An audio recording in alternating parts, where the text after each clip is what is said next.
Bonjour à vous tous, bienvenue sur la chaîne chrétienne La Cabane du Cœur dans l'émission Partage ton cœur. Alors aujourd'hui je suis avec mon frère Samuel, un ami aussi, et alors je te laisse tout simplement mon frère te présenter, cher Samuel. Alors tout d'abord bonjour à tous, je m'appelle Samuel, je viens de la région parisienne, j'habite à Noisy-le-Grand. Dans l'Est parisien, donc c'est une ville entre Paris et Disneyland, pour ceux qui ne connaissent pas la région parisienne. Et dans la vie, je suis contrôleur de gestion, mais je suis aussi responsable des équipes d'Audiovie. C'est l'œuvre que je vais vous présenter aujourd'hui. Très bien. Et alors tu habites, tu as dit, du côté de Noisy-le-Grand. Noisy-le-Grand, d'accord. Alors tu es né en France, tu as grandi en France, c'est ça, hein? Très bonne question. Je suis né en France, j'ai grandi en France, j'ai fait l'école de la République en France. D'accord. Et tu as tout fait en France, quoi. J'ai tout fait en France, voilà. À Paris même. D'accord. Et tu es originaire Alors, mes parents sont des Chinois du Vietnam. Alors j'insiste sur cette distinction, c'est-à-dire que nous parlons chinois à la maison. D'accord. Nous parlons cantonais également, le dialecte. Ok. Et pourquoi? Mais au Vietnam. Voilà, parce que mes parents sont nés au Vietnam et mes grands-parents sont nés en Chine. Alors je la fais simple, mais nous avons conservé la langue chinoise déjà dans un pays à l'étranger. D'accord, très bien. Alors oui, déjà dans un pays à l'étranger, donc la Chine au Vietnam et puis la Chine en France. Voilà, exactement, la Chine au Vietnam et du Vietnam en France. Et vous parlez un peu vietnamien quand même ou pas du tout? Pas du tout. Pas du tout, je ne parle pas vietnamien, c'est la raison pour laquelle j'insiste par l'identité de la langue, qui est très, très importante. Okay. Très bien. Même si le vietnamien est une belle langue, mais je ne la parle pas, je ne la pratique pas. D'accord, très bien, ok. Mais Dieu aime les Vietnamiens aussi. Oui, bien sûr, Dieu aime tout le monde, il n'y a pas de problème, heureusement, sinon on ne serait pas là. Moi-même qui suis d'origine algérienne, de culture kabyle, donc berbère, donc voilà. Voilà. Alors encore une fois, merci à toi d'avoir accepté l'invitation. Avec grand plaisir. Et puis je pense qu'on aura l'occasion de te revoir dans nos émissions. Et alors je voudrais juste te poser 2-3 questions alors, pour les téléspectateurs qui nous regardent. Alors notre frère Samuel est quelqu'un qui sert aussi le Seigneur dans son ministère, donc il va en parler tout à l'heure, ainsi de suite. Vous aurez droit aussi au témoignage de Samuel, donc ne coupez pas, vous allez voir, c'est très intéressant. Alors Samuel, comment as-tu rencontré le Seigneur, mon frère? Alors tout d'abord, je remercie le Seigneur d'avoir grandi dans une famille chrétienne. D'accord. Mes parents, mon père a entendu l'évangile pour la première fois au Vietnam. Ok. Et a donné sa vie à Christ là-bas. Et ça, c'est une grâce déjà. Et arrivé en France, ma mère a donné sa vie à Christ.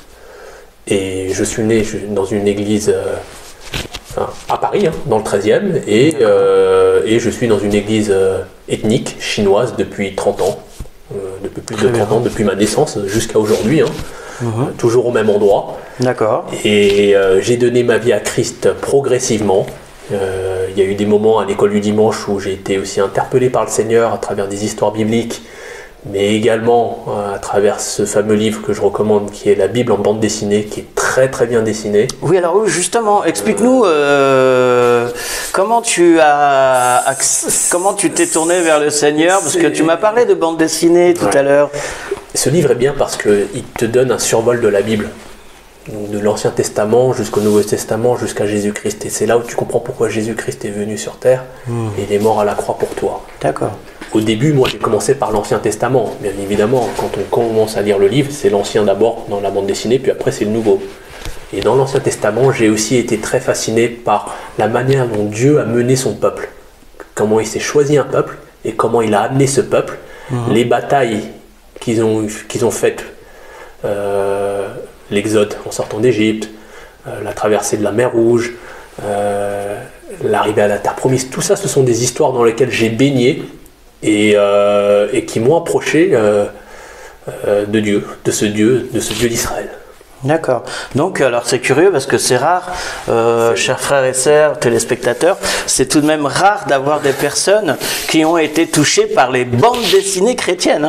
Mais je crois que ça va se faire de plus en plus et ça se fait de plus en plus. J'ai même un ami qui connaît justement un autre frère qui lui fait des mangas chrétiens, des mangas chrétiens. Ça existe, c'est pas nouveau d'ailleurs. Et donc toi, alors, ce qui nous intéresse aujourd'hui, c'est que ces bandes dessinées t'ont impacté, t'ont t'ont touché pour te ramener à Christ, c'est bien Voilà. ça? Personnellement déjà, Wow. ça m'a rapproché. D'accord. Après, il y a aussi des questionnements quand on est dans la phase d'adolescence. Et puis, en plus, par la suite, j'ai eu aussi des cours de philosophie. On est en terminale, première année post-bac. Et dans ces questionnements de philo, je me suis posé beaucoup de questions aussi sur ce qui est Dieu, comment le Dieu de la Bible se manifeste. D'accord. Pourquoi il se manifeste de cette manière-là? Moi, je suis toujours touché quand je vois que le Père aime le Fils de toute éternité. Ça, c'est un des points qui m'a beaucoup touché. Le Père a toujours existé, le Fils a toujours existé, et il s'aime éternellement. Il n'a pas créé l'amour, l'amour est en lui.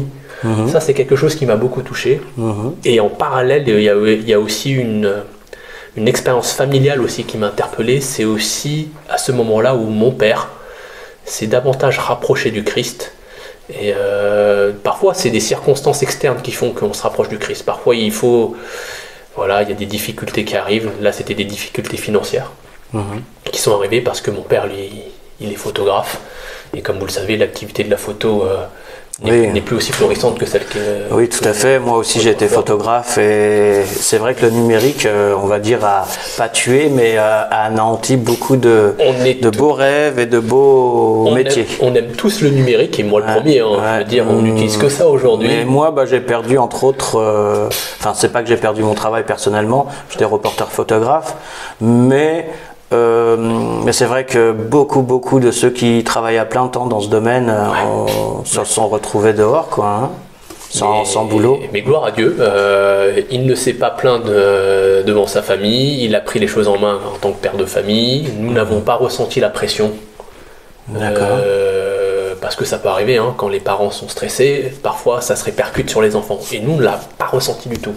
Par contre, ce que j'ai vu, c'est que il commençait à lire davantage la parole, à se rapprocher du Christ, encore plus qu'avant, alors qu'il est chrétien déjà depuis longtemps. Et nous avons eu le soir de bons échanges, de bonnes discussions qui m'ont permis aussi de grandir dans la foi, ce qui a poussé à mon baptême quand j'avais 20 ans.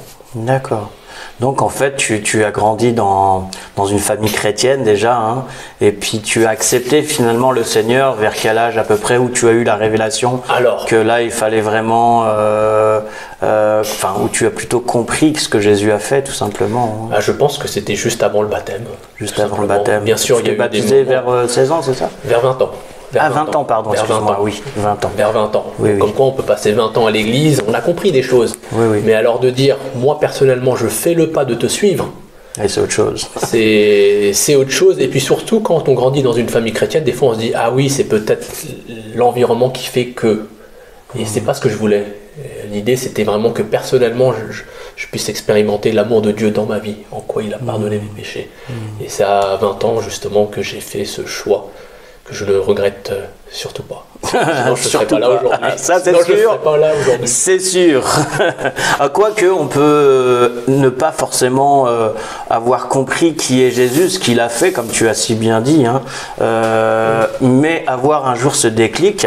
Et j'aimerais dire aussi, pour clôturer un peu ces quelques paroles, c'est en fait tout simplement le Saint-Esprit qui nous donne la clé, ou plutôt qui nous ouvre notre cœur, notre intelligence, ainsi de suite. Et c'est vrai que la révélation, c'est important d'en parler. Et c'est vrai que oui, comme tu as si bien dit, le Père, le Fils, l'amour éternel, et aussi le Saint-Esprit, j'aimerais juste rajouter, et c'est vraiment important. Et on peut avoir finalement l'amour, comprendre, tiens, Dieu, il a fait ça, il a fait ceci. Puis si on n'a pas l'un des trois, ou plutôt si on n'a pas les trois, alors il manquera toujours quelque chose. Le Père, le Fils, le Saint-Esprit. C'est vrai que c'est une recherche aussi, personnel à chacun, même si on a grandi dans une famille chrétienne, effectivement. Et alors dis-moi, que fais-tu justement dans le service de Dieu, justement, en parlant de cela? Alors je suis engagé actuellement avec Audiovie, c'est une association qui existe depuis 80 ans, et c'est une femme qui avait à cœur d'annoncer l'évangile en Amazonie au départ.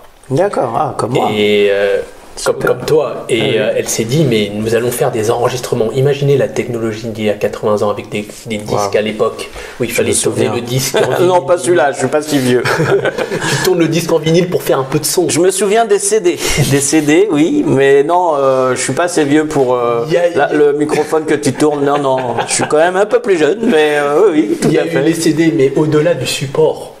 Ce qui est important, c'est que ce sont des enregistrements de la bonne nouvelle qui sont faits dans différentes langues, dans différents dialectes, pour pouvoir partager la bonne nouvelle. Très bien. Alors justement, je me permets de montrer ta carte de AudioVie. Ouais. Donc tu vas présenter tout simplement. Sûr, hein. Voilà, donc il y a une application que vous avez créée justement. Si tu peux nous en parler plus pour comprendre ce que vous faites exactement et comment est-ce qu'on peut avoir accès à toutes ces langues. Donc là, ce qui dit représente effectivement, c'est l'application 5 Fish, 5 poissons. Vous avez vu le nom, hein, c'est que on a volontairement mis un nom qui soit neutre. D'accord. Pour pouvoir le partager très facilement à notre prochain. Ça, c'est très très important. Et à l'intérieur, on a des histoires de la Bible, de la bonne nouvelle, qui sont accessibles dans plus de 6000 langues. Et ça, j'insiste, 6000 langues. Waouh, c'est énorme. Voilà, 6000 langues et dialectes. Que vous avez sur cette application Que nous avons sur cette application qui est facilement téléchargeable et je vous encourage à venir fouiller dedans, dans l'application App Store ou Google Store. Pour télécharger d'abord l'application 5 Fish, c'est ça. Venez observer ce qu'il y a dans cette application et puis vous pouvez également partager très facilement.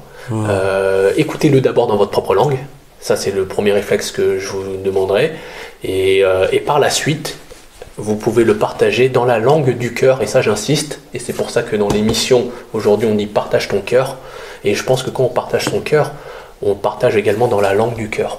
Amen. De la personne. Voilà, on se fait tout à tout, on se met à la place, on essaie de s'identifier par rapport à l'autre.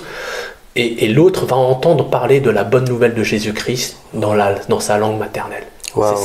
C'est là où on veut vraiment assister. Tout à fait. Justement, tu avais un très bon exemple avec notre sœur Merci, que nous connaissons tous les deux. Alors, si tu peux en parler vite fait. Plusieurs exemples. Déjà, l'exemple de mes parents, qui eux ont entendu l'évangile dans leur propre langue du cœur à l'époque, quand ils étaient au Vietnam. D'accord. De mon père. Et aujourd'hui, je fournis parfois des radios pour partager l'évangile dans la langue du cœur de la personne. Et donc, j'en avais fourni à Merci. D'accord. Parce qu'elle est partie au Cameroun, dans la terre de ses ancêtres. Bon, elle me le racontera mieux que moi. Dans une langue qui s'appelle le Nomandé. 2000 personnes parlent cette langue. Ce dialecte. Ouais. Ce dialecte. Il y a des chrétiens, mais pas dans tous les villages. C'est au Cameroun. Hein, c'est au Cameroun. Voilà, c'est au Cameroun. C'est une des 300 langues qu'il y a au Cameroun. Ouais. Là, déjà, ça nous dépasse. Mais ça ne dépasse pas le Seigneur. Donc, merci Seigneur. Et elle avait prié. Et elle a partagé ça au chef du village, entre autres, à la communauté. Et le chef du village a été très très interpellé par ce message-là, a voulu en savoir plus. Et vous pouvez continuer à prier pour ça, pour cette petite communauté. Mais voilà, il y en a plus de 6000. Apparemment, il y a plus de 10 000 langues dans le monde. Donc il y a encore du boulot à faire. Oui, entre les langues, parce que c'est vrai qu'il n'y a que 200 et quelques pays, mais il y a combien de dialectes dans un pays déjà, comme tu disais tout à l'heure, au Cameroun, il y a déjà 300 dialectes, donc en plus des langues nationales, mais aussi les dialectes, et ainsi de suite.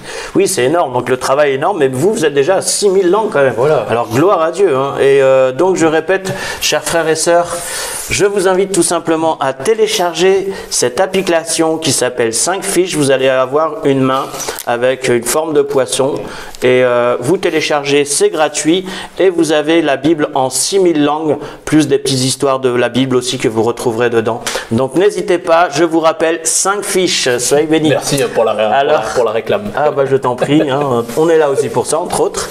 Donc voilà, alors donc on a eu la grâce d'avoir ton témoignage et puis aussi dans ce que tu fais dans la vie ainsi de suite. Et s'il y a quelque chose que tu aimerais partager aux gens qui te regardent aujourd'hui, par rapport à ce que nous vivons, par rapport à ce que tu veux mon frère, tout simplement, ce que tu veux, ce que le Seigneur t'a mis à cœur. Je pense c'est très important de sortir des sentiers battus dans la vie. Moi dans la vie je suis contrôleur de gestion, voilà, c'est un boulot, on est bien posé, on fait les choses comme il faut, on doit être carré, rigoureux. Et puis d'un autre côté aussi, Dieu m'a donné ce cœur pour pouvoir annoncer l'évangile à des peuples qui n'ont pas l'occasion d'entendre parler de l'évangile. Et c'est la raison pour laquelle j'ai rejoint Audiovie. Et peu importe le parcours que vous avez, il est très très intéressant en fait pour pouvoir par la suite servir le Seigneur. Franchement, ne nous mettons pas dans des cases. Ça, je pense que c'est très important. C'est pas parce qu'on travaille à côté qu'on ne peut pas aussi derrière s'engager dans des ministères comme celui-là. Et maintenant, ce que je vais vous donner un peu comme idée à partager, c'est plus pourquoi je suis passionné par cette œuvre-là. Ça, je pense que c'est aussi très très important. J'ai parlé des pays, des nations, des langues, et franchement, on a des opportunités incroyables en France de découvrir d'autres peuples. C'est une richesse. C'est une richesse qu'on a à Paris.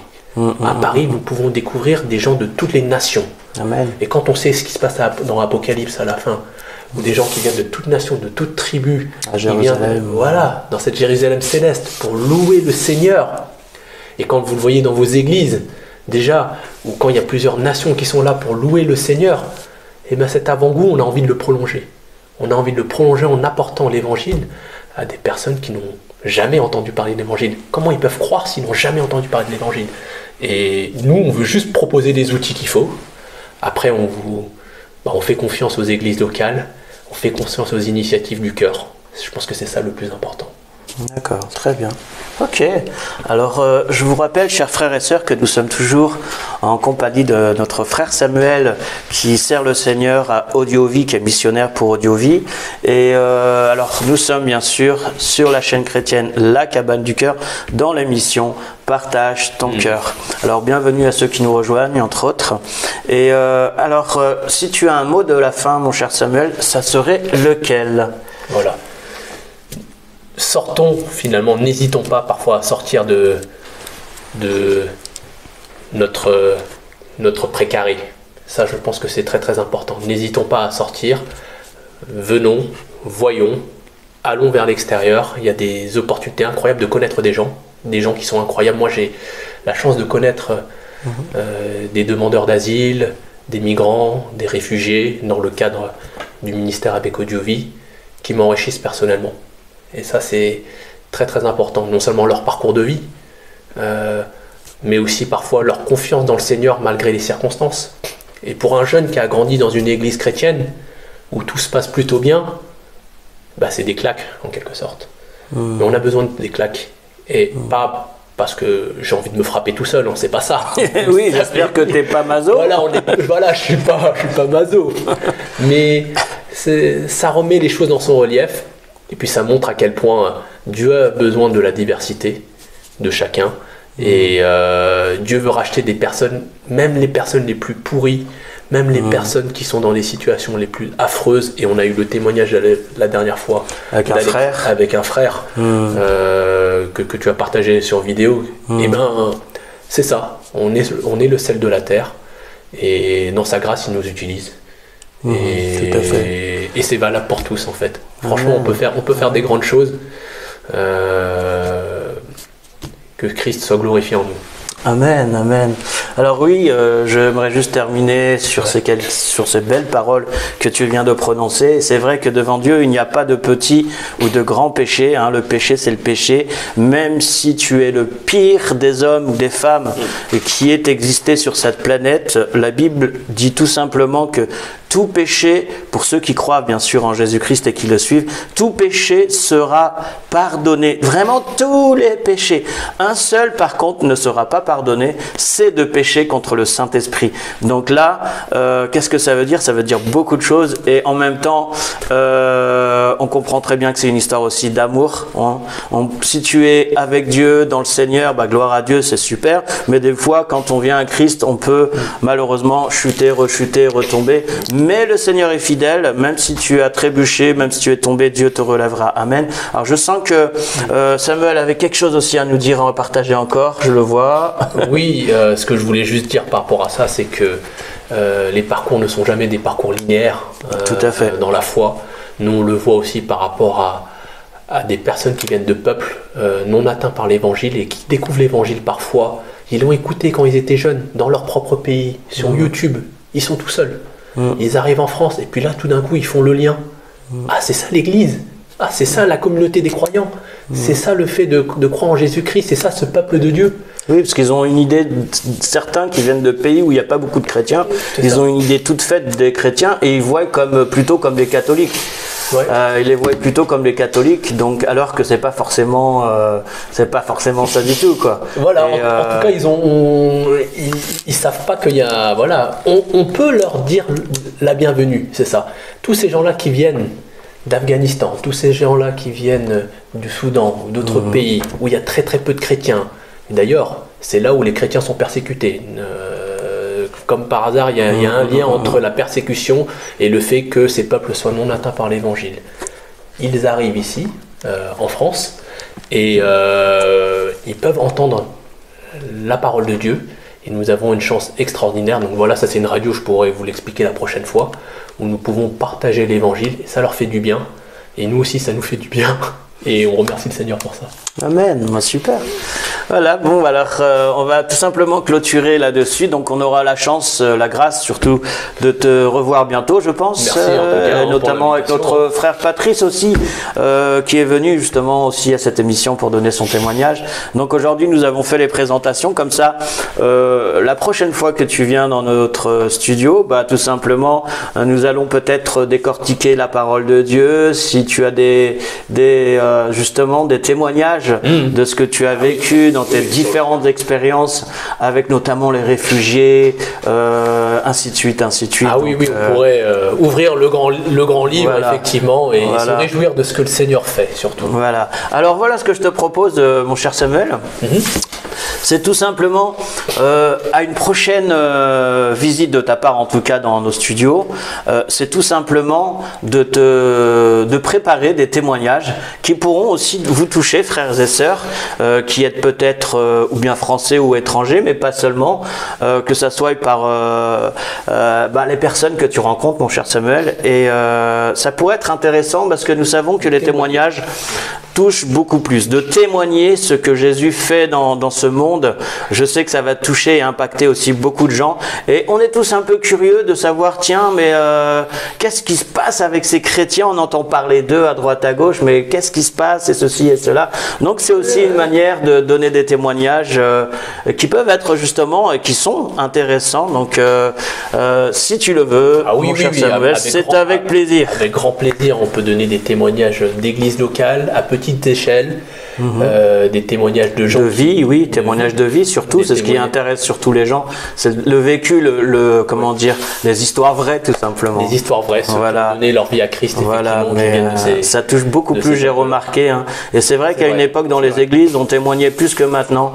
Maintenant, c'est vrai qu'à une certaine époque, je me souviens, il y a 15 ans en arrière, dans nos églises traditionnelles, enfin quand je dis traditionnelles évangéliques, on va dire, protestantes évangéliques, moi je me souviens qu'on entendait souvent des témoignages. Ah tiens, Jésus dans l'église, 2 minutes, pas longtemps, pendant le culte, un petit temps pour les témoignages. Bah tiens, voilà ce que le Seigneur a fait.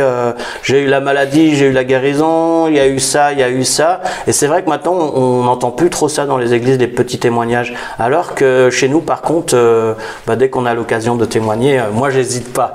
Avec grand plaisir. Voilà. Alors, n'hésite pas donc à témoigner la prochaine fois, bien sûr, de ce que tu as vu et entendu. Alors, on va se dire tout simplement au revoir. Au revoir en tout cas. Et puis, alors comme toujours, comme j'ai l'habitude de faire, on vous dit tout simplement à la prochaine réunion, à la prochaine émission. Soyez bénis, à très bientôt. Journée, hein. Bye bye. Bye bye. Soyez bénis, bye.